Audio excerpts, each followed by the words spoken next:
Jordan Burton, welcome to the conversation today. Thank you so much, John. Great to be here. It is a pleasure to be with you. You're joining us from Santa Cruz, California. I'm south of Salt Lake City in Utah. And today we're going to be talking about mastering the art of interviewing, tools and strategies for hiring exceptional talent. And I think everyone wants exceptional talent. We all talk about exceptional talent and how do we attract and retain good people. But let's just say we attract a really great applicant pool and we have all these great people. How do we sift through them? How do we actually know who the best person is to join the team in a given role? And that's really tricky. That's really, really hard. Anyone who's been part of the hiring process knows that it's hard, and in some cases it just seems like total hit or miss. Like you feel like it's a crapshoot, and you don't, you're just as likely to make the wrong choice as the right choice. I know many people feel that way, and so we're going to try to up your game a little bit and give you some tools for how maybe you can tip the scale in your favor, so that you can really get great people onto your team and then keep those great people Sure. long term so that you can do great, awesome stuff with your organization, with your team. As we get started, I wanted to share Jordan's bio with everybody. Jordan Burton has an unusual job. He is a professional interviewer. Over the past 17 years, he has conducted several hundred multi-hour interviews with CEOs and other C-level candidates on behalf of major private equity firms and corporate boards. He has leveraged his experience to train the leadership teams of top VCs and investors and high growth companies to become exceptional at hiring and interviewing. Having trained over 3,000 executives and investors, Jordan is renowned for his skill on conducting rich, interactive conversations that delve in deep into candidates' personal and professional histories. And so I'm just thrilled to have the opportunity to sit down with you and chat about this important topic. Anything you would like to highlight by way of your personal and professional background, personal context before we dive on in? I guess I would just say it's strange to be a professional interviewer. That's not a very common thing you hear many people say, and it certainly wasn't by design. I didn't sort Mm, of you know, come out of college thinking this is what I want to do with my career. But really, hit the nail on the head. It really is like a coin toss. I've seen 7 studies that show that about half the time, hiring managers at all levels get it wrong. And mm. that drew me to sort of leave a business track and pursue this human capital side because it really is, it feels to me like this untapped, massive source of competitive advantage if you can get way better than 50%. But yeah, I made a big detour in my career and it's been the best decision I ever made. For 18 years, I've been loving it. Awesome. Awesome. Well, yeah, and it sure seems like we should be able to do better than 50%, Yes. especially given all the time and energy and resources, effort that gets put into the hiring process. We try to attract great people. We want to write a great job description. We want to send it out and headhunt and find all the great people, right? And then we have crappy processes to actually like look through the pool of applicants. It's like kind of mind-boggling that we just don't do a very good job. Mhm. And then the cost of a bad hire is staggering, especially when you get up to senior levels Oh, within an organization.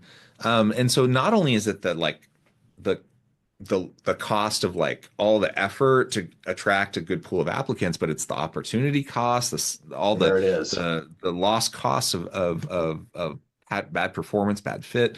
It's just a really hard thing, and I will speak from experience as one who I'm not a professional interviewer, but I've been on plenty of hiring committees and on that side of the interview process Mhm. plenty of times.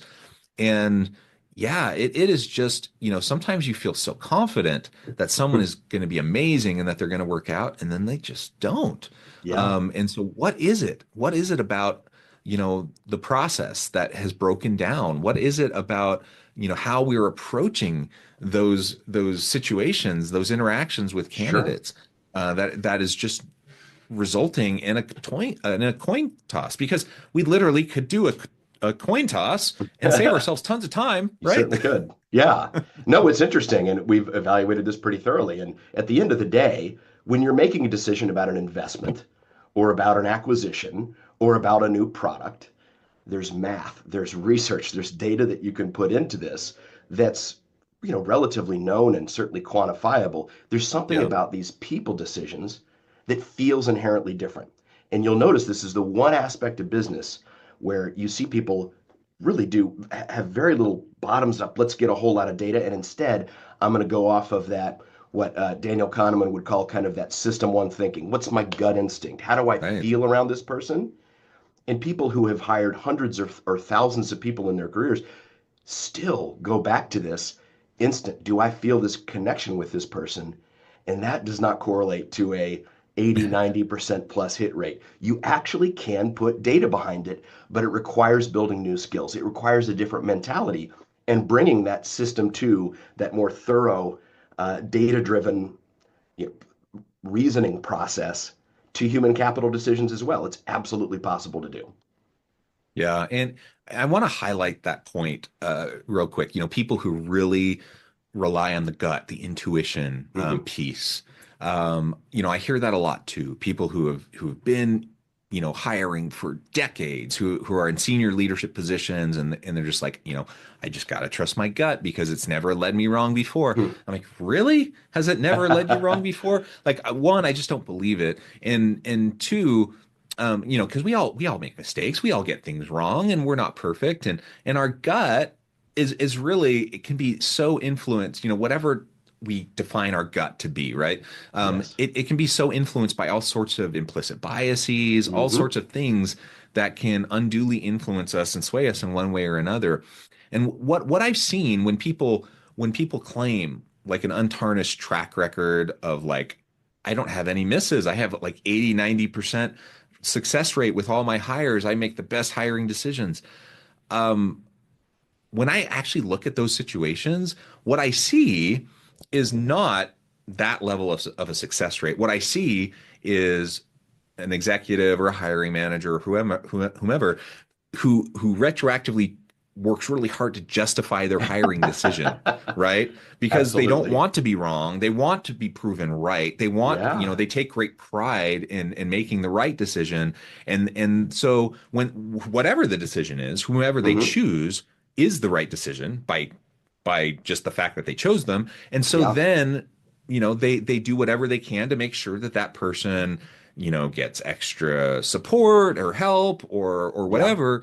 And it doesn't mean that that person was the right person. And it doesn't mean that person's successful. It doesn't mean that person has the right fit or the right skills. It doesn't mean that person is succeeding in the way they need to succeed in the Hmm. role. But the person, the hiring manager, the executive may delude themselves into thinking that they have this great track Yeah. record when in fact they just don't. And I've seen it Yeah. so many times with so many people that just have this blind spot. They think that they have this amazing ability, magical ability to discern. Just literally, Yeah. I think it's like magic. Like they think they have this magical power to discern like the best possible talent, and they just don't. Nobody has that magical power. And so we have to make more data-driven, data-informed decisions around our hiring processes and the people that we choose, and that doesn't say you can't ever trust your gut, if red flags are going off because you just have that ick feeling, Hmm. trust that, dig into Yeah. that, right? Like look for what's giving you Sure. that feeling, right? But to just say I'm going to trust my gut solely and say that's the reason for the hire, man, that's a recipe for Sure. disaster. It certainly is. And I see others that they'll make the decision and they'll probably know at some level that this was not what I was expecting. And then what we do is we try to find a role for them. We Yeah. try to basically put them in a situation. It's such a threat to my identity to know Hmm. that I made a mistake. I don't want that to be true. So instead, what I'll do is sort of tweak the role and to lean into the aspects that they're good at and to try to steer away from the liabilities. And you end up people who have that sort of mentality, you look at their organizations 2, 3, 4 years down the line, and you see a lot of people in special funky roles. And you don't see sort of a coherent organizational design because they've basically hired people and shuffled them around to try to get them to work. But I certainly see those situations as well. Yeah, absolutely. I've seen that so many times. All right, so let's let's dig in and talk now about, your approach. You're a master Mhm. interviewer, you're a professional full-time interviewer. Like, what are some of the ways that you've approached this in a more systematic way, to get beyond just this more subjective gut kind of Yes. stuff that so many people often rely on so that we can make more Mhm. data-informed decisions? Yeah, if I had to distill it into some simple guiding principles, the first is you have to know what you're hiring for. This Yeah. goes back to like tweaking roles to fit a person. You need to, before you see the candidate, there's a business need that's driving the need to make a hire at all. What is that business need? How will you know that the person is right? What are the ways that you're gonna track their performance once you bring them on board? What's going to be different about the company or about your life when you bring them on board? So, guiding principle number one actually doesn't involve interviewing yet. It's just having clarity on what success looks like in the role. On the interviewing side, I would say there's team best practices. How do we coordinate as a team? But as an individual interviewer, a couple of simple changes in your mindset around an interview and the way that you conduct yourself can give you way better results. So I'll say probably the single most important one, don't treat an interview like the candidate is delivering a performance and you're Mm, judging that performance in real time. That's how you get yourself into this subjective bias. Do I like the person? Am I impressed by the person? Our mantra on this is an interview is not a performance. An interview is a data gathering exercise. You are right. there to get facts about this person's history, about this person's life, roles, performances in their past. How have they actually done? How have they delivered in their prior roles? Gather those facts and use that to inform their probability of success against step one, that role definition you created. So one would just be you need to view your job as an interviewer is to gather as much relevant information about this person as you can and remove the subjective judgment. If you're going to have a little part of your brain during that interview that's going to be saying, "Oh, that was a great answer. Oh, wow, that was a whiff." You need to let that go. The one judgment we want you to be making in an interview is, are we on to relevant content? Are we getting data that's useful for this hiring decision? Or should we move on to another story? Right? That would be Mhm. point number one. I'm happy to go into other ones as well. Yeah, let's pause there for a second. So I 100% agree on both of those main points. First, you got to know what you're hiring for, like have real clarity around that. The number of times that organizations literally have no idea what they're hiring for, and they just recycle old job postings, right? Um, Job descriptions haven't been updated, job postings haven't been updated. In the meantime, the organization has shifted, the role has shifted. Like things are dramatically different than Mm-hmm. perhaps they were 6 months ago, a year ago. Maybe it hasn't been updated in 5 years or whatever. Like sometimes it's astonishing how Maybe long it it's was never been. right. Yeah, maybe it was never right. Yeah. But let's Yeah. say it was right at one point. Sure. Things change and things change pretty rapidly oftentimes. And so you got to Indeed. revisit it and you have to have real clarity around what you're actually looking for. And in my experience, I would say like my default assumption, if I'm going to go work with somebody on this, is to assume they don't have the clarity. They don't have it in the right spot yet, because most of the time they don't. Most of Yeah. the time they just don't. And so taking the real time up front is going to be very, very important. You can Yes. do all the other stuff later on really well, but if you don't have that up front to like know what you're comparing against, to like know what you're actually looking for, you're just going to get total mismatches. You could end up finding a really great person, but they're just not going to fit with what you actually need, That's and right. then you're stuck, right? Yeah. And then you talked about like, so let's assume that happens though. Like, let's do that legwork up front. Mm-hmm. Um, and that's another reason why it doesn't happen is it's kind of not so sexy and like nobody wants to do that. It's kind of like boring and it's like Yeah. tedious and whatever. So it often just doesn't get done, right? But let's assume that we've done that. We've done that, and I view it as not just like administrative work. That's strategic work. Like that's Yes. really important strategic work that needs to happen up front. Let's get that done. And now that we're bringing it in and we have candidates coming in for the interview process, the number of times that I've been on interview panels, part of hiring committees where either we're just reviewing applications at that Hmm. stage, or we're at the interview stage, and it literally is all about the performance, like you said. Hmm. It's not about their skills, it's not about their past experience, it's not about what they can bring to the table for the company. It's about, did they fumble in answering that question? Did they have a typo on their cover Yeah. letter? Did they, like, these things that just don't matter, like in the grand scheme of things, they don't matter. Like, should the candidate put their best foot forward? Yes. Should you not have a typo? Yes. Should you Yeah. make sure that you're taking care of all of those things and try to have really great responses? Of course you should. Sure. But like, our the, we can't control what they're going to do. On our end, we're trying to find the best people, not the best performers, the That's right. person who can put on a great show. We want someone who's going to put on a great, like, actually perform at a high Perform in the level. job. And Yes, those are different things. they certainly are. Yeah. I think one other mindset shift. Once you're in that interview and it's time to gather data and you have that data gathering mindset, there's also a whole lot in the actual approach to gathering that information. We see a lot of mistakes made in basically one is I'm going to ask my interview question and I'm going to allow this person to just talk for 3 minutes and I'm going to see how crisply they package up this story. Mm-hmm. Instead, we encourage making this a very interactive dialogue where you Mm-hmm. have an initial question, you try to get to a relevant story from the candidate's past, and then you pull with follow up questions, you help guide the candidate to what you want to hear.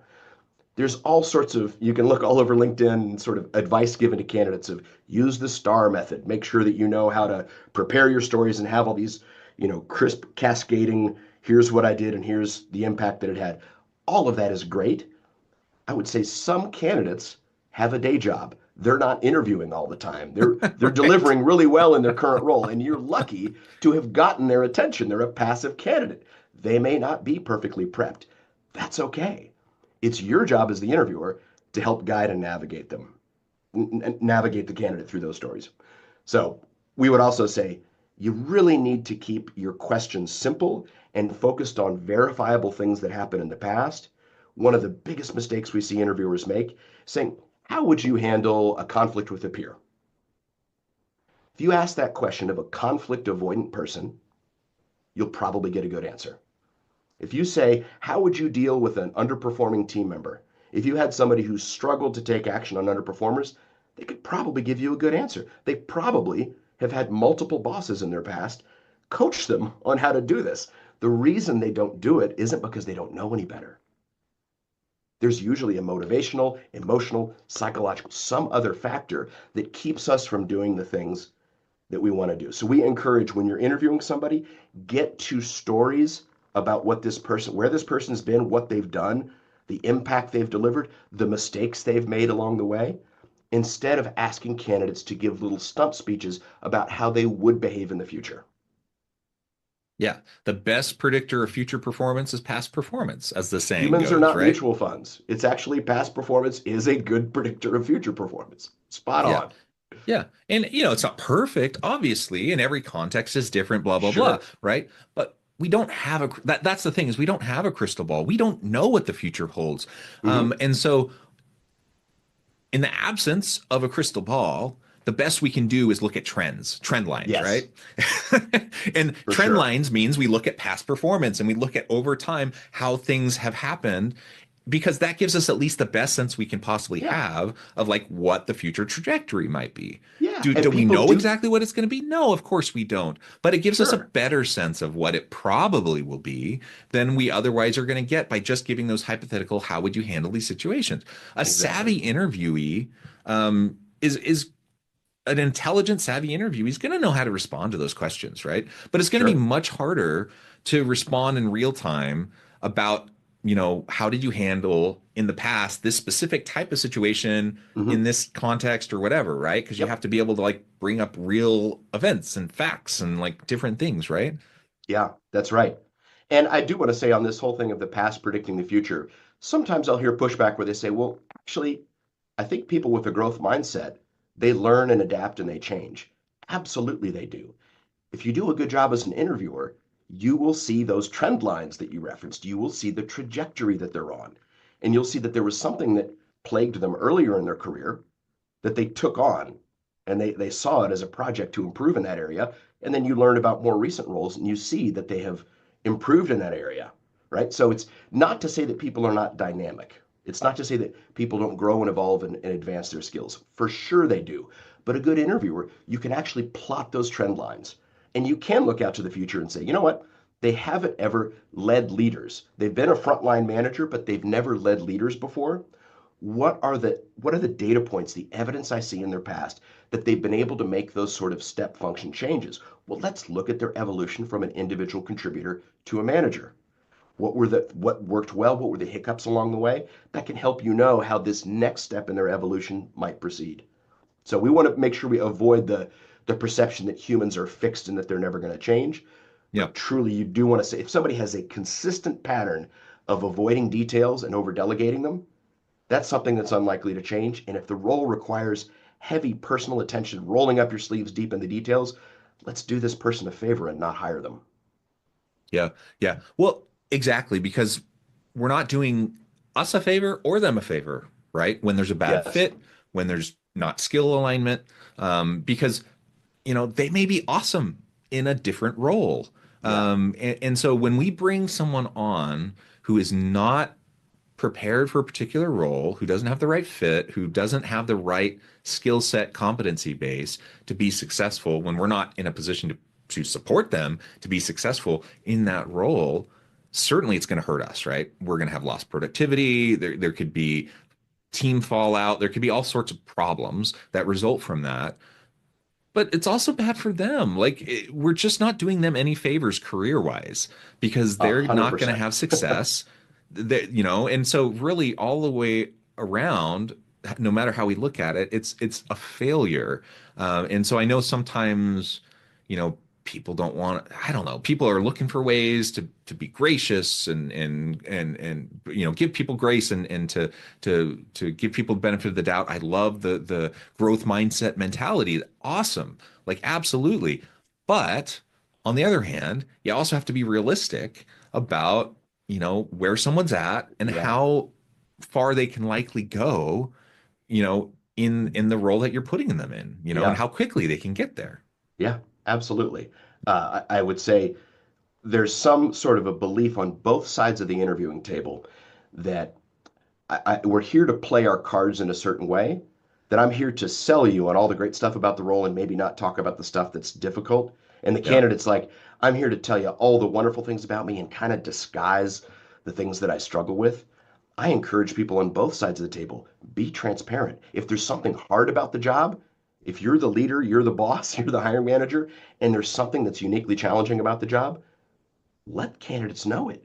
Do them the service of letting the ones who are not going to succeed in that environment self-select out. And by the way, there are people who are going to love the very thing that you think is most challenging about this job. People love challenges, right? Yeah. So I encourage, make sure this should be a two-way get to know you process where we're both gathering data and trying to make a happy match, not trying to sell each other on only the positives and then end up in a situation that we both lose. Absolutely. Absolutely. Well, Jordan, I know we've only started. We've only scratched the surface. There's so much more to talk about on this topic, but I also note the time and I need to let you get on with your busy day here in just a bit. Before we wrap things up for today, I wanted to give you a chance to share with the audience how they can connect with you, find out more about your work, your team, and then Sure. give us the final word for today. Yeah, our firm is Talgo, and you can find us at talgo.io. We work with lots of investors, lots of high growth businesses, helping them learn how to become great, not just at interviewing, but at the whole sort of start to finish hiring process. I feel like this is an area where an organization can get real sustainable competitive advantage if you just Hmm. avoid the mistakes that everyone else is making. Come check us out. We'd be happy to set up time, learn about your needs, and tell you more about how we might get you and your team trained up. And thanks Wonderful. very much for having me, John. Thank you so much. It's been a pleasure. Some really great insights here, and again, we've only scratched the surface. So much more for you to explore with Jordan and his team. I invite the audience to reach out, get connected, find out more about what Jordan can do for you. And as always, I hope everyone can stay healthy and safe, that you can find meaning and purpose at work each and every day. And I hope you all have a great week.